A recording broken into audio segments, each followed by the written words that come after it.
It wasn't fake news, but they were fake animals on a box of real crackers. And when they, the fake animals, not the real crackers, were freed, the news media went wild. The important symbolism that animals are free and the circus is dead. Next on the PETA Podcast.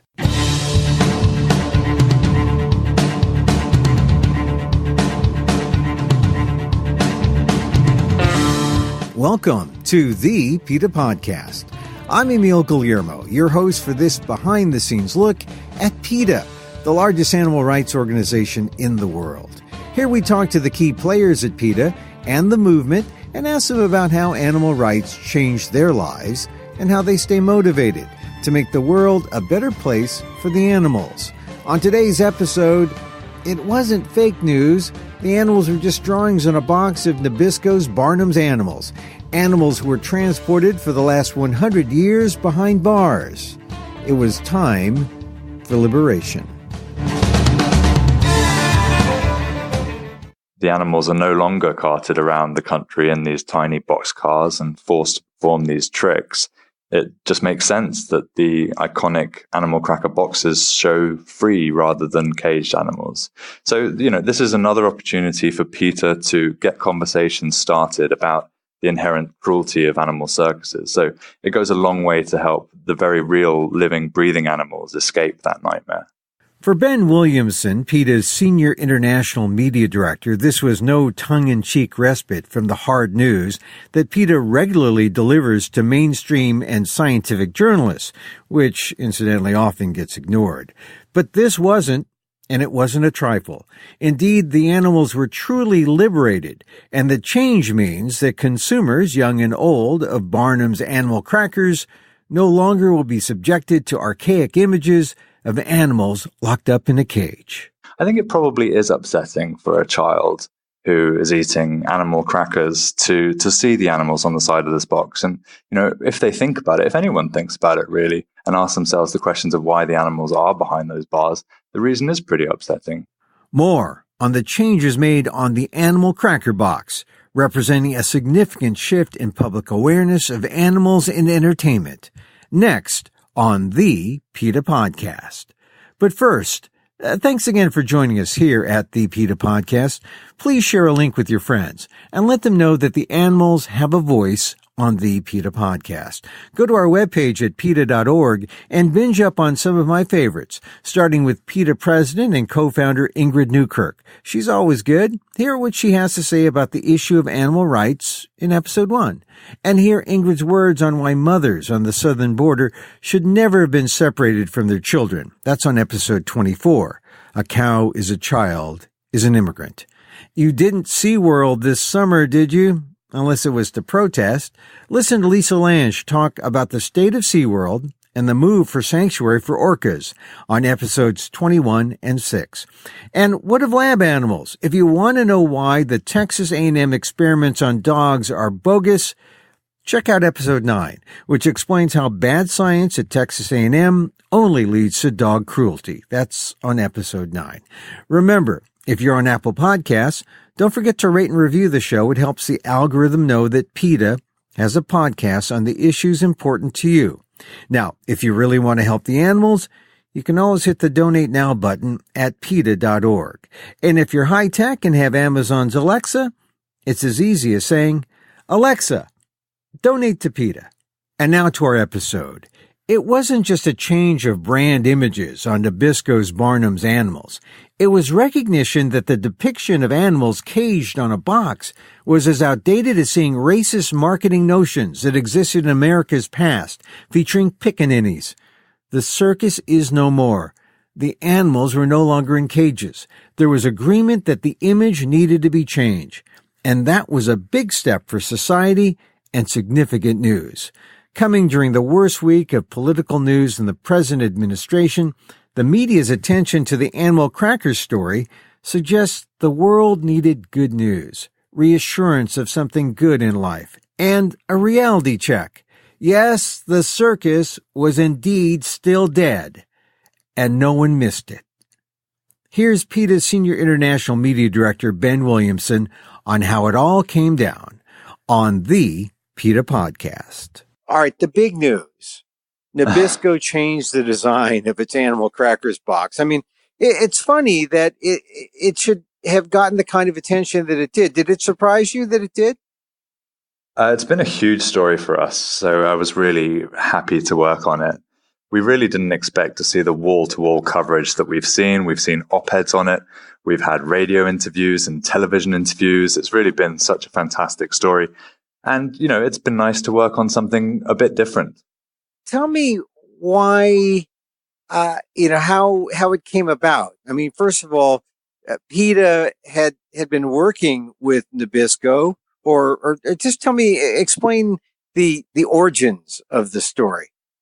Sure. Well, PETA first contacted Nabisco's parent company about the boxes back in April 2016.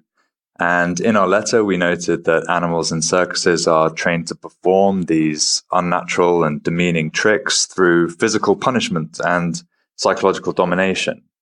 And we noted that the public was completely opposed to the use of animals in entertainment, especially what we saw with Ringling Brothers announcing an end to elephant acts and then subsequently a complete end to all its performances. So we sent Nabisco some suggested artwork, which PETA's creative team had designed, which showed animals in a free-roaming setting. And we were delighted when Nabisco shared its own redesign with us, which was almost identical in spirit to the box that is now being rolled out around the country. So, it's been a fantastic story from the start. Mondelez, the parent company of Nabisco, have been super on board since our very first outreach. We've seen a lot of press headlines saying PETA pressures Nabisco. It was nothing like that. From our very first letter, they've been really cooperative. And this is a great news story. It's a win-win for everybody. And so tell me, for people who haven't seen the old box, I'm sure they have some sense of it if they were normal, they had a normal childhood and had some animal crackers, or maybe they were vegan from birth and maybe they never, bothered with it. But describe the box, the original box. The original box has been around since the early 1900s, and it shows tigers and zebras, I think, and maybe great apes in boxcars. So these are cages which essentially are transportable. So they traditionally move wild animals from town to town in traveling circus acts. And so the animals were behind bars in these boxcars, and we simply asked Nabisco to free the animals. And so now the box packaging has animals of different species in the wild, so in a savanna setting. And it's really great that after over 100 years of this traditional box, the Barnum's animals have now been freed. So there's a zebra, there's an elephant, there's a lion, a giraffe, and a looks like a gorilla. There's 5 animals, and they're all just they're like in this tableau, right? They're like in a lineup. They call them Barnum's Animals Crackers. Mm-hmm. Is that? But Barnum being out of business, was that when you first contacted Nabisco? No. So our first letter to Nabisco predates that, but it does coincide with Barnum's agreeing to take elephants off the road. That was the first stage in the collapse of Ringling Brothers, or the beginning of the end for Ringling Brothers. So, from that, we noted the growing public opposition to the use of animals in wild circus acts. And I think the timing, the development of the packaging took a couple of years, but we knew that things were progressing. Nabisco's parent company, were very good about keeping us in the loop of how and we know that this is such a historically significant moment that these things do take time, and so we were very patient. But it's interesting. You mentioned the savanna setting. One person asked me in an interview that I did whether the packaging was now realistic, because in the wild you'd never get animals like that together side by side. And I said, well, I'd rather be one of those animals side by side, members of other species, than trapped in a boxcar being forced to perform these cruel tricks. It's not going to be realistic in the sense that you're going to get 5. This is sort of like the diversity picture for HR at your favorite corporate, type of place. Look at all the great diversity here. And so this is animal diversity in a kind of an idealized form. But before, this change, did PETA ever get complaints about the animal crackers and the depiction, even before you ultimately went to, Mondelez and asked them for a change? Were there any sensitive souls out there who were so irate by the depiction of the animals jailed? Yeah, I'm not sure if we ever received any complaints, but I think the reason why this was important for us, for Mondelez to take such a step, was because we've had remarkable success in getting Ringling and Kelly Miller Circus and Circus Pages to stop animal acts. And of course, dozens of towns and cities across the country have instituted either wild animal circus bans or banned the weapons that are used to make the animals submissive, so effectively banning circuses.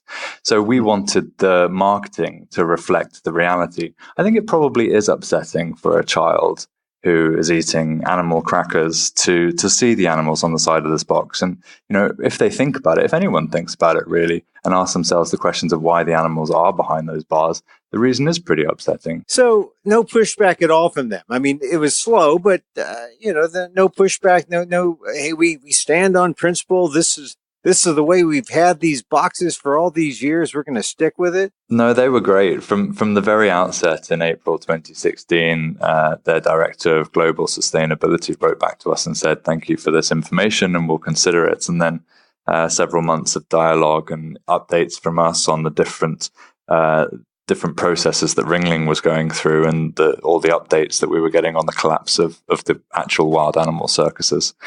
And they eventually shared their design with us, which was, as I say, very similar to the design that we'd sent to them. And they were great. Some people are tongue-in-cheek about this. They want to make it a kind of a happy, fun story. It is a happy story. It's not necessarily a comic one.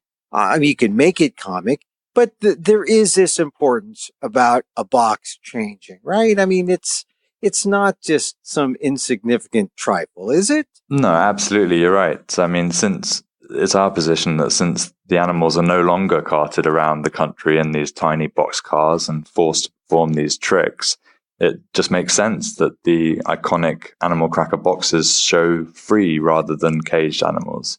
So, this is another opportunity for PETA to get conversations started about the inherent cruelty of animal circuses. So it goes a long way to help the very real living, breathing animals escape that nightmare. And it's a point of accuracy. We see brands update their marketing all the time to reflect modern society's values. We've been asked specifically what we think of the name Barnum's Animal Crackers now, because obviously that's a legacy of a circus that's no longer in operation. But for us, we're happy for the Barnum's Animals brand to continue. The name simply serves as a reminder of the abuse that wild animals did endure in the Barnum Circus. And we've been encouraging people to reflect on that and only visit animal-free circuses with the willing human performers. Modernization in marketing does take place. Until PETA called attention to it, who else would have, right? I think so. We take any opportunity we can to make piecemeal changes for animals. And this was a huge leap forward. I think people have had a bit of fun with this story because there's no actual animals. There was an Onion article that said PETA's next campaign is to help to release animals from being caged in televisions. I think we've all had a bit of fun with this, but realistically, it's only fair that the boxes reflect modern society's values. To date, how many dozens of articles have been written about this? Goodness me, I don't think there are many outlets around the world that haven't written an article or done a story on this. It was on NBC Nightly News. I myself was on NPR's All Things Considered talking about it. The New York Times published a story. So it's really been across the board. It's such an easy, simple story for people to get their heads around, I think. And it does offer some talking points as well. So, yeah, I think media is always looking for good and interesting stories with a bit of conflict and a bit of people debating both sides. And I think this is a winner for everybody. Yeah, well, also it's a nice contrast to the kind of news that occurred during the time this story broke. You know, all the dealings and on the Trump matter and the Manafort and case and the Cohen case and yeah, I had one reporter reach out to me and suggest that when I got bumped in my interview for Paul Manafort, to say that Paul Manafort was trying to get himself, ironically, from behind the bars as well as the animals. So quite an ironic turn of events there. So it's captured the public's attention, the public's imagination.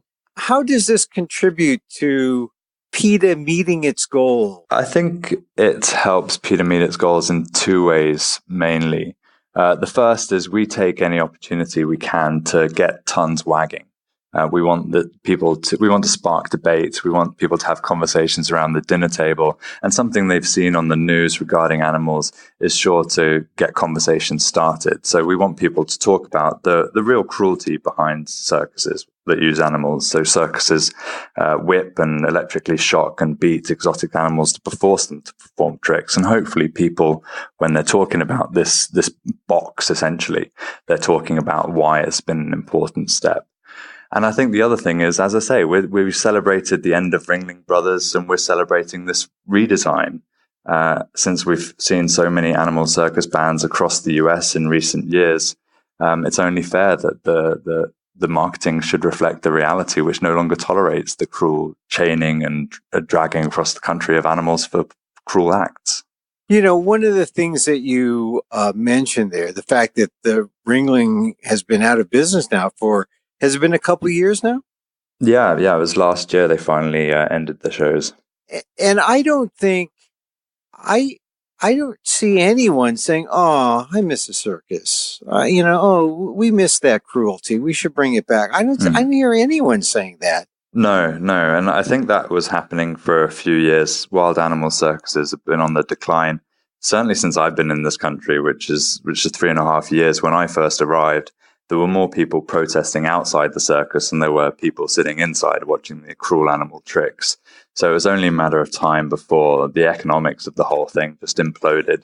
You know, it's been 36 years of PETA protests, and we finally ended wild animal circuses. There are still some traveling circuses, but we're doing everything we can to end those, and certainly the economics of those aren't adding up at the moment either. So yeah, it's I think it's a zeitgeist moment, really. We've changed the national conversation, just as we have with SeaWorld, and there are these big tipping point moments that we celebrate every now and then, and fortunately they're increasing in number thanks to the good work of everyone at PETA and everyone who supports PETA.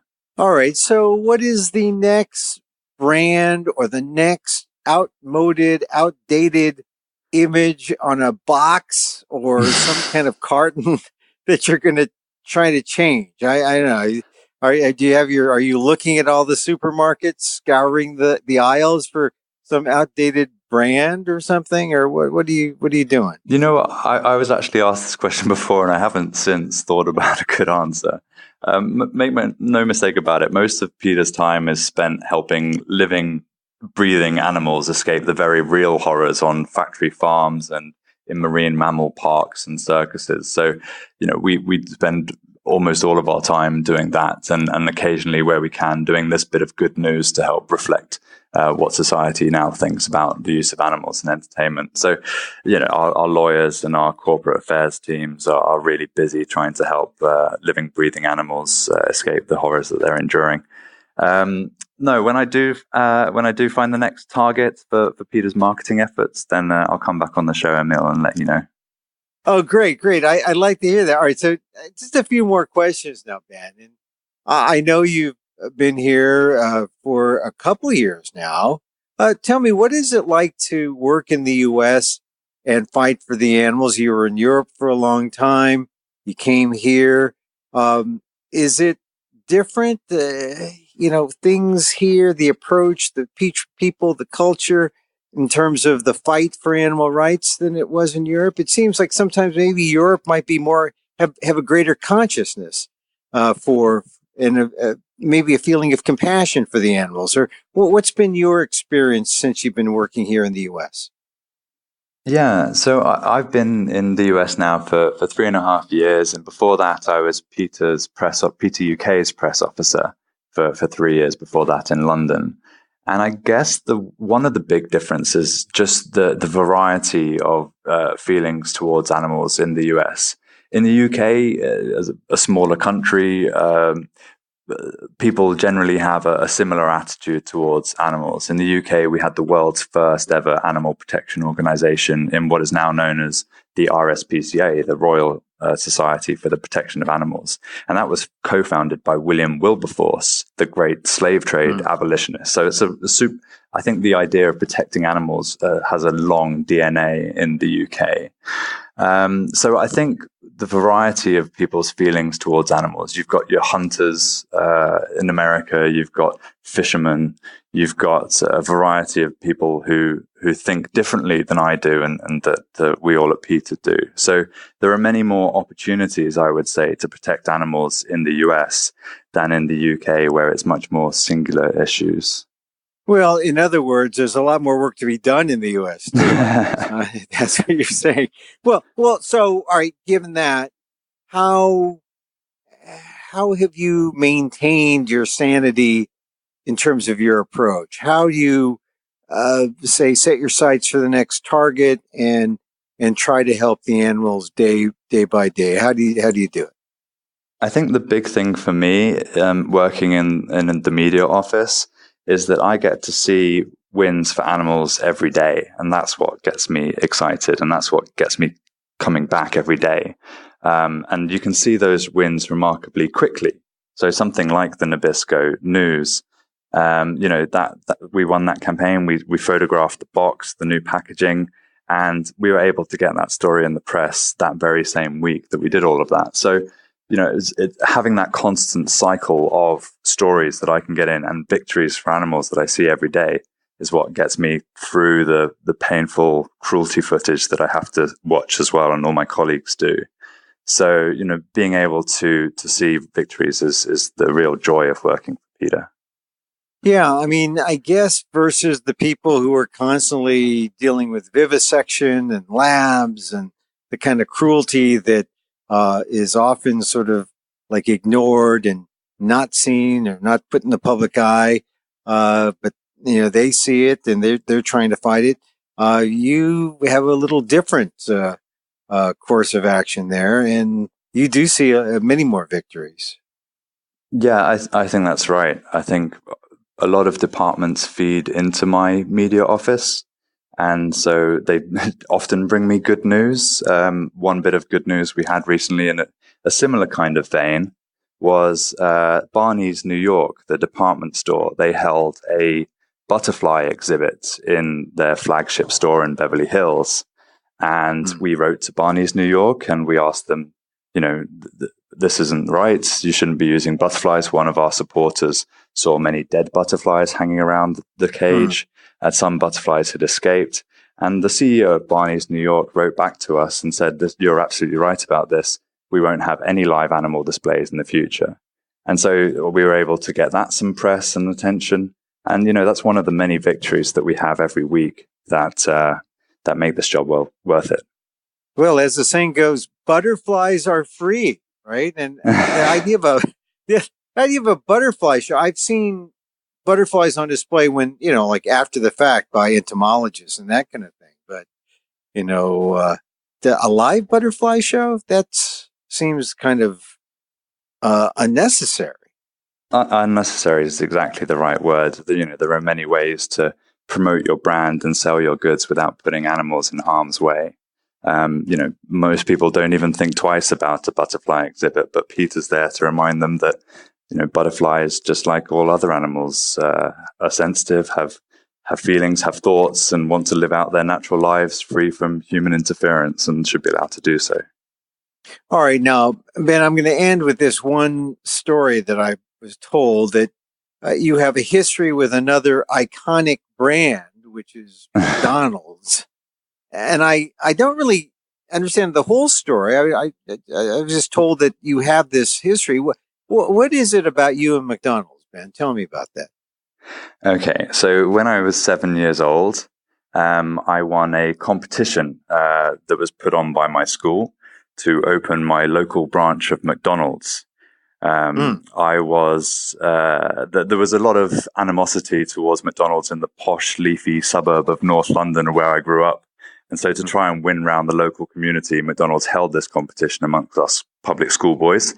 And my tagline, which was, why I like McDonald's. I like McDonald's because there's a wide variety of food, and my pal Ronald thinks so too. And you have to bear in mind, again, I was 7 years old when I wrote that. You were seven, but you probably incurred the wrath of all the Wimpy's fans.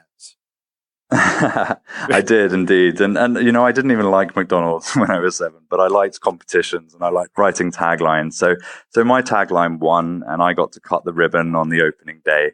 And a whole load of press turned up because, as I say, they had some backlash from the local residents who didn't want McDonald's in their neighborhood. And I think that was my first sort of foray into media and into the world of public relations, being used as a PR stunt for McDonald's. And of course, then 20 years later, being vegan and working for PETA, I'm now fighting against the very organization that I helped all those years ago by asking them to introduce a McVegan burger worldwide. Ah, great. And so now you just renounce all your 7-year-old ways. I do, yes. If I could tell my 7-year-old self anything, it would be not to be used in a PR stunt as a McDonald's lackey, and just to run screaming from that whole event. Ben Williamson, thank you very much for being part of the PETA podcast. Thanks, Emil. It's been great.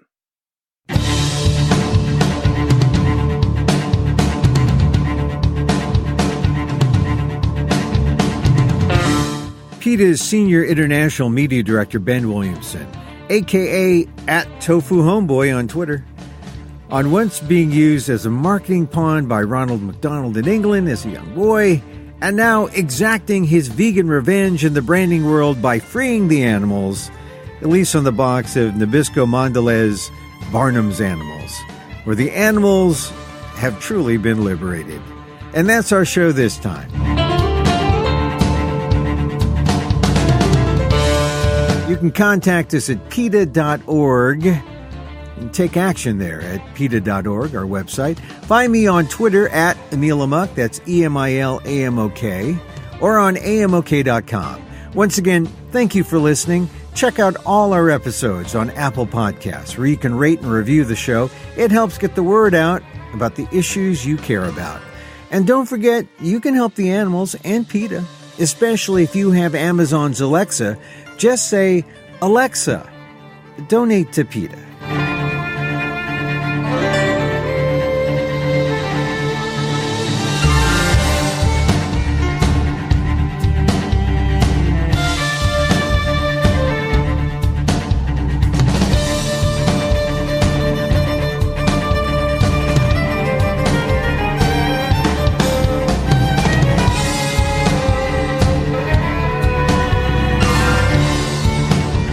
Our music is provided by Carbonworks. Check them out on YouTube. And join us again next time for more insight into animal rights and the fight for a cruelty-free world on the PETA Podcast. I'm Emil Guillermo.